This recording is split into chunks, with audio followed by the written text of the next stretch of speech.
ಜಿ5 ಇರುವಾಗ ನೀವು ನಿಮ್ಮ ನೆಚ್ಚಿನ ಶೋಗಳನ್ನ ಎಂದಿಗೂ ಮಿಸ್ ಮಾಡಿಕೊಳ್ಳುವುದಿಲ್ಲ. ಅದು ಸಂಪೂರ್ಣ ಉಚಿತವಾಗಿ. ಗಂಗೆನ ನೀರು ಅನ್ಕೊಂಡ್ರೆ ವೇಸ್ಟ್ ಮಾಡ್ತೀವಿ, ಮನೆ ಮಗಳು ಅನ್ಕೊಂಡ್ರೆ ಪೂಜೆ ಮಾಡ್ತೀವಿ. ನಾನು ಹೇಳಿದ್ದನ್ನ ನೀವೆಲ್ಲರೂ ಹೋಗ್ತೀರಾ?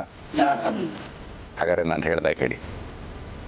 ಹಿಂದಿನಿಂದ ನಾವು ನೀರನ್ನು ಮಿತವಾಗಿ ಬಳಸುತ್ತೇವೆ, ನೀರನ್ನು ಸಂರಕ್ಷಿಸುತ್ತೇವೆ, ಮಳೆ ನೀರಿನ ಕೊಯ್ಲು ಮಾಡುತ್ತೇವೆ, ಕೊಳವೆ ಬಾವಿಗಳ ಪುನರ್ಭರ್ತಿ ಮಾಡುತ್ತೇವೆ. ಇದು ನಮ್ಮ ದಾಹ ನೀಗಿಸುವ ಸಾಕ್ಷಾತ್ ಗಂಗೆಯ ಮೇಲಾಣೆ.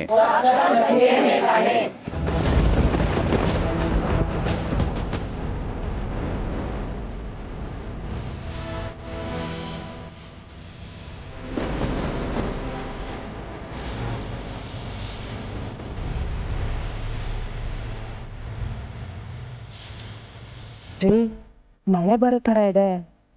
ಹೌದಗಿರಿ, ನಾನು ಹೇಳಿಲ್ವಾ, ನಾವು ಗಂಗೆನ ಮಗಳ ತರ ನೋಡ್ಕೊಂಡ್ರೆ ಆಕೆ ನಮ್ಮನ್ನ ತಾಯಿ ತರ ಹರಿಸ್ತಾಳೆ ಅಂತ.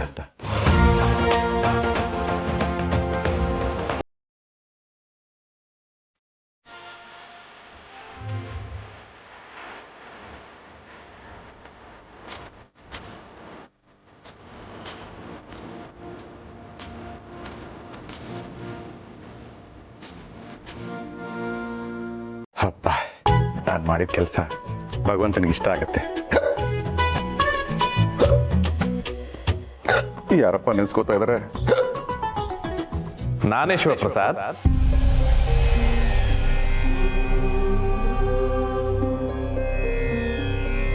ನಿನ್ನ ಸ್ನೇಹಿತ ಭಗವಂತ.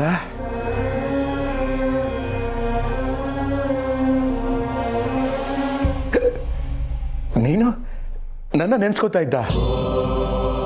ನಿರ್ದಿಷ್ಟ ಕಾಯಕ, ನಿರ್ದಿಷ್ಟ ಸ್ಥಳ ಇಲ್ಲದೆ ಇರೋ ಅಲೆಮಾರಿನ ನನಗೆ ಯಾವ ಕೆಲಸ ಇದೆ?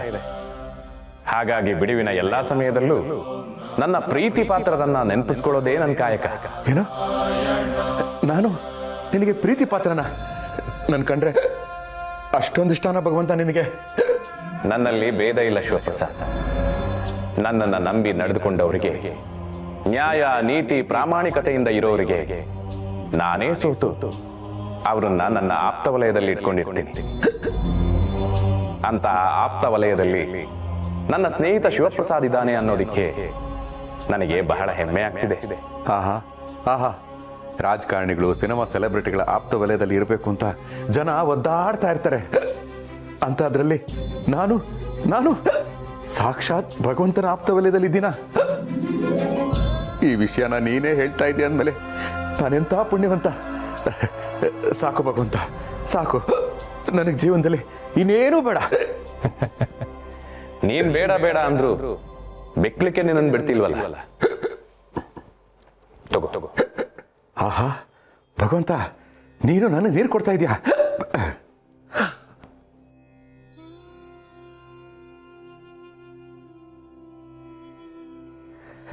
ಆಹಾ ಆಹಾ, ಗಂಗಾಮೃತ ಗಂಗಾಮೃತ. ಭಗವಂತ, ಬೆಕ್ಕಳಿಕೆ ನಿಂತೋಯ್ತು. ಭಗವಂತ, ನೀರಿನ ಸಮಸ್ಯೆಗೆ ಏನೆಲ್ಲ ಪರಿಹಾರ ಹುಡುಕ್ಬೇಕೋ ಹುಡುಕಿದೀವಿ, ಇನ್ನು ಏನೇನು ಮಾಡಬೇಕೋ ಅದನ್ನೂ ಮಾಡ್ತೀವಿ. ಆದರೆ ನಮಗೆ, ನಮ್ಮ ಮುಂದಿನ ಪೀಳಿಗೆಗೆ ನೀರನ್ನ ನೀನೇ ಉಳಿಸ್ಕೊಡ್ಬೇಕು. ಗಳಿಸದೇ ಇರುವಂತ ಸಂಪನ್ಮೂಲ ನೀರು. ಹಾಗಾಗಿ ಗಳಿಸದೇ ಇದ್ದರೂ ಉಳಿಸುವಂತ ಕಾರ್ಯವನ್ನ ಮಾಡಬಹುದು. ನೀನೇ ಹೇಳಿದ ಹಾಗೆ ಮಳೆ ನೀರನ್ನ ಶೇಖರಿಸಿ ಶುದ್ಧೀಕರಿಸಿ ಉಪಯೋಗಿಸಬಹುದು. ಆಗ ಅಂತರ್ಜಲದ ಮಟ್ಟವನ್ನ ಹೆಚ್ಚಿಸಬಹುದು. ಕೊಳವೆ ಬಾವಿಗಳನ್ನ ನೂತನವಾಗಿ ಕೊರೆಯದೆ ಇರೋ ಬಾವಿಯನ್ನೇ ಉಪಯೋಗಿಸಿ ಅದಕ್ಕೆ ಪುನರ್ಜೀವ ನೀಡುವಂತ ಕಾರ್ಯವಾಗಬೇಕು. ನೀರು, ಬೆಳಕು, ಗಾಳಿ ಇವೆಲ್ಲವೂ ಪ್ರಾಕೃತಿಕವಾಗಿ ದೊರೆಯುವಂತಹ ಸಂಪತ್ತು. ಭೂಮಿಯ ಮೇಲೆ ಬೇಲಿಗಳನ್ನ ಎಳೆದುಕೊಂಡು ಬೇರೆ ಬೇರೆ ಎಂದು ಘೋಷಿಸಿಕೊಂಡವರು ನೀವು. ಹರಿಯುವ ನೀರಿಗೆ ಯಾವುದೇ ಜಾಗ, ಜಾತಿ, ಧರ್ಮ ಅನ್ನೋ ಹಂಗಿಲ್ಲ. ತಗ್ಗಿದ್ದ ಕಡೆಗೆ ತಾನಾಗೇ ಬಾಗಿ ಹೋಗುವುದಷ್ಟೇ ಕಾಯಕ. ಹಾಗೆಯೇ ಮನುಷ್ಯ ಯಾವುದೇ ಜಾತಿ ಮತ ಧರ್ಮಕ್ಕೆ ಇಂಬು ಕೊಡದೆ ತಗ್ಗಿ ಬಗ್ಗಿ ನಡೆಯಬೇಕು ಎಂದು ಹೇಳುವ ಗಂಗೆಯ ಪಾಠವನ್ನ ಅರಿತುಕೊಳ್ಳಬೇಕು. ನದಿಗಳನ್ನ ಗಂಗೆ, ಕಾವೇರಿ, ಗೋದಾವರಿ ಅಂತ ಯಾಕೆ ಕರೀತಾರೆ ಗೊತ್ತಾ? ಯಾಕೆ ಭಗವಂತ? ನೀರು ಕೂಡ ಹೆಣ್ಣಿನಂತೆ ವಿವಿಧ ಅವತಾರಗಳಲ್ಲಿ ಕಾಣಸಿಗುವ ಮಹಾದ್ರವ.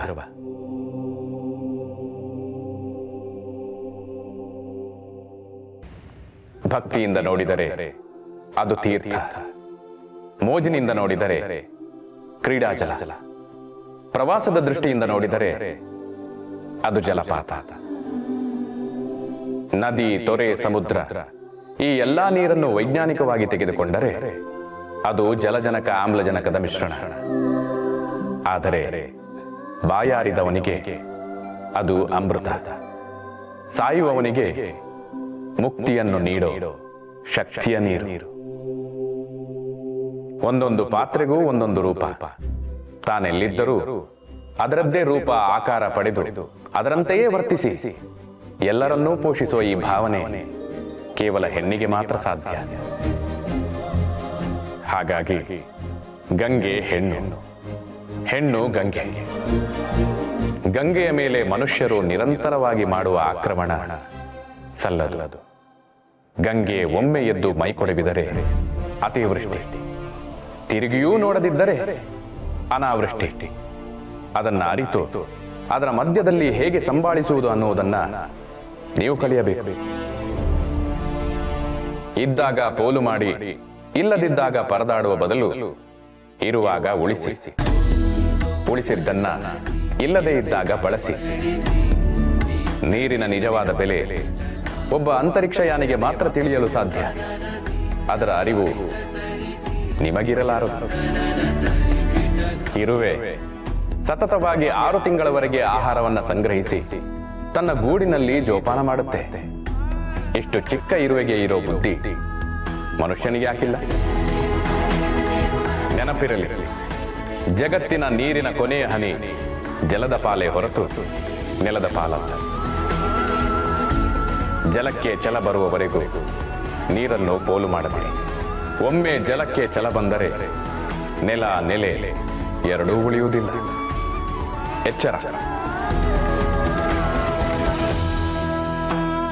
ಜಲವನ್ನು ನೀವು ಆಧರಿಸಿದರೆ ಜಲ ನಿಮ್ಮನ್ನು ಸತ್ಕರಿಸುತ್ತದೆ.